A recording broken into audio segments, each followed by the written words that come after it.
chance to dance our way out of our constriction. Gonna be freaking up and down the hang-up alleyway. With the groove I only got, we shall all be moved. Ready or not, here we come, getting down on the one which we believe in. Can I get it on my good foot? Good God. Oh, time I get down one time.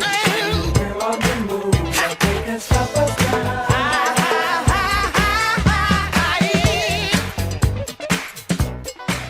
Don't tell me now.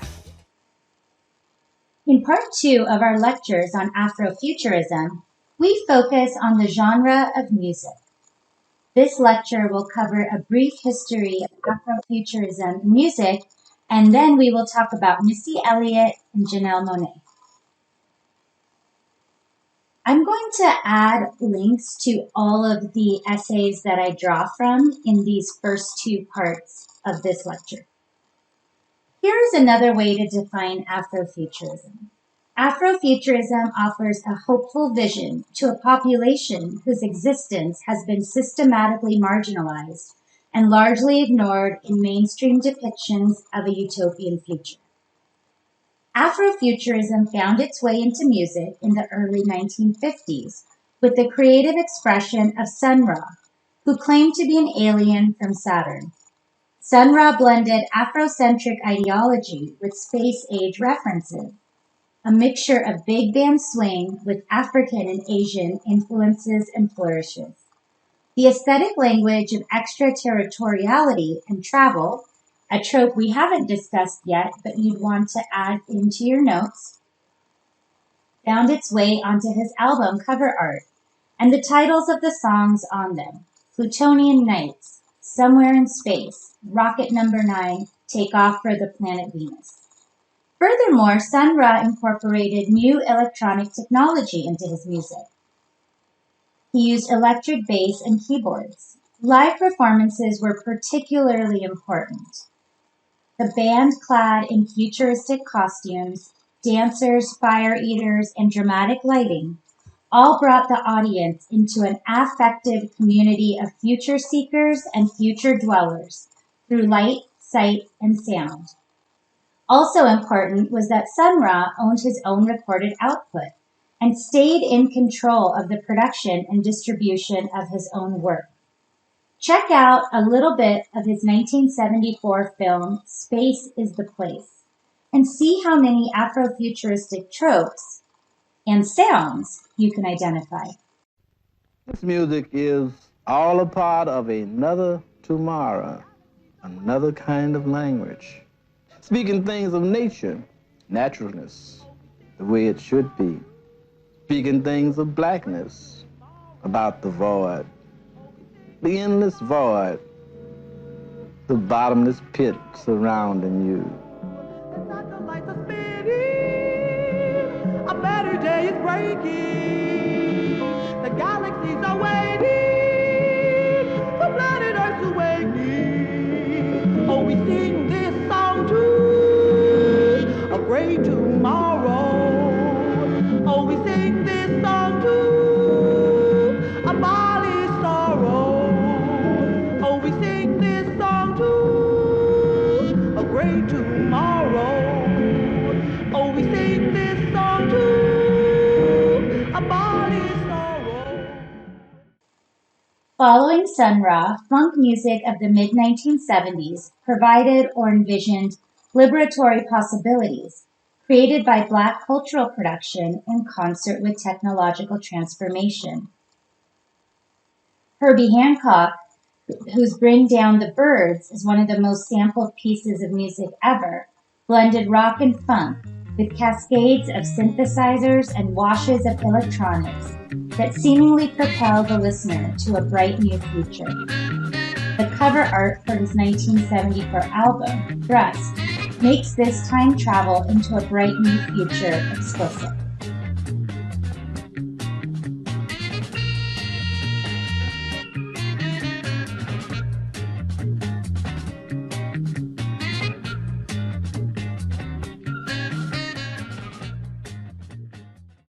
Parliament Funkadelic gained mainstream visibility and fame with George Clinton as its primary vocalist. The Mothership connection and the band's incredible, outrageous live performances included a community of costumed musicians and family members, and even a UFO landing on stage. Here's another one of the most sampled songs in our musical history.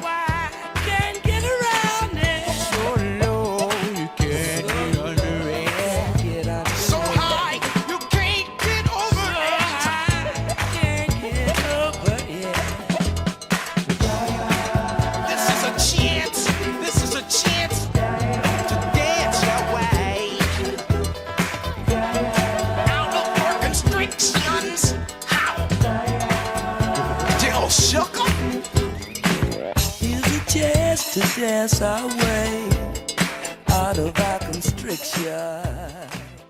Most of these examples, including Sun Ra, George Clinton, and the Parliament Funkadelic, were pure black beat-heavy and decidedly masculine.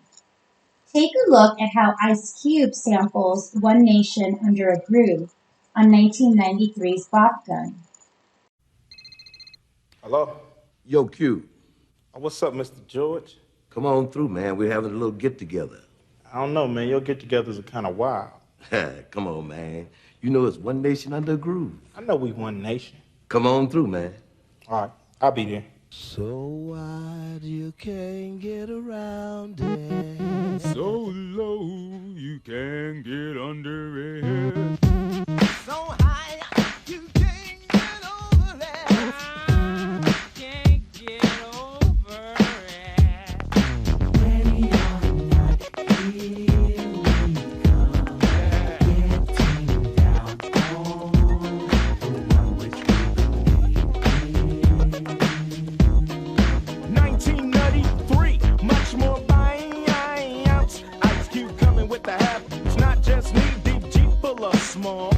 Atomic dog, like your behind. Heard it through the grapevine. How much longer will you be mine? And I'ma tell ya, I don't like drama. So do I have to put my hand on your mama? Cause what the butt did her damn boogie with her crew. But I'd rather be with you, boo, and make you say humdrum. Tweedy-dum, humdrum, don't succumb when I'm done bucking. It's One Nation Under a Groove, getting down for the fuck of it. Tear the roof off this mother like we did last night, son, and hit you with the Bop Gun. Here's my chance to dance my way out of my constriction. This masculine vibe was not unchallenged. The Afrofuturism of Sylvester offers a very different aesthetic and different political goals. Sylvester James, born in the Los Angeles community of Watts in 1947, was inspired by blues, gospel, hippies, drag queens, and the gay liberation movement of the 1960s and 70s. Sylvester's music had a decidedly disco beat, and his disco anthems lasted for a generation.